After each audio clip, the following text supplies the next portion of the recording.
Guest knows all about the war on terror. Former Deputy Undersecretary of the Air Force, retired Brigadier General John Tykert, and he joins us now. Good morning to you, General. Good morning. Good morning. What's the headline? What stands out to you after watching that press conference? First of all, Ainsley, I want to stress the fact that it started and ended in the prepared remarks with the discussion of the dignified transfer, that freedom is not free and we're honoring our fallen. And then the two other points, number one, they did highlight, as I expected, the massive progress in rolling back Iran's power projection and threatening capabilities. But then number two, I think they stressed a target set that they hadn't really done before, which is industrial capacity. And I think that is massively important, that now the strikes are focusing on not just eliminating the current threat, but the long-term threat to set Iran back, regardless of what happens with the regime, for years, if not decades. And that's an important shift of our targeting focus. So, General, I guess one of the major questions, even Brian and I have gone back and forth on it. Is there a way to break the will, or is it just decimation? Because it seems like, unlike some of the other regimes as we've dealt with, it's a deep-rooted ideology, meaning they're never going to surrender at all.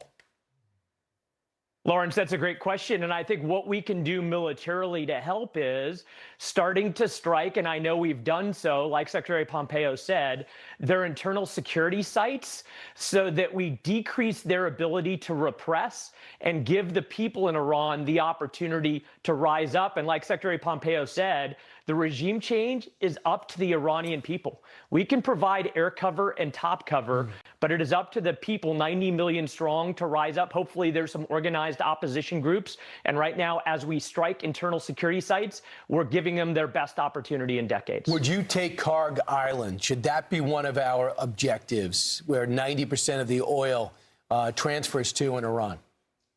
Brian, I think that's a great idea, and I hope and expect that there are plans potentially to do so. I did find it interesting in the press conference that only via a question did they mention the Straits of Hormuz, apart from destroying the Navy. And I expect that if tasked, like the chairman said, we're going to start escorting tankers. But I think holding that island is a specific and tactical and strategic position that could allow us, again, to make headway in opening up energy flows and holding high ground of importance that would hurt Iran significantly. So what I think is also important is they say that right now the reason why the strait is not open is because they still have missiles that can go 200 and 300 miles. Even though the Navy sunk, the missiles are not destroyed. That might take another 2 weeks. Should we just be patient?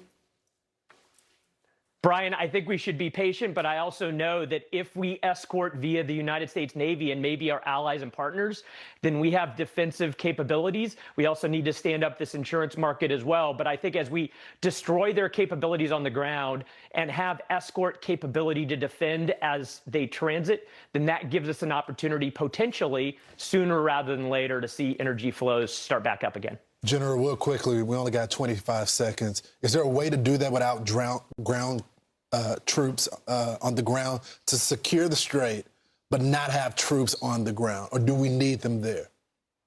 Lawrence, if we destroy their targets that power project on their land, and we've got defensive capabilities that are flowing through the straits that can escort, then I think that's the option to get those energy flows back up and running. All right, there we go. They can't replenish their missile stock. We could just destroy it. So that's key. Thank you so much, General. We have more Fox and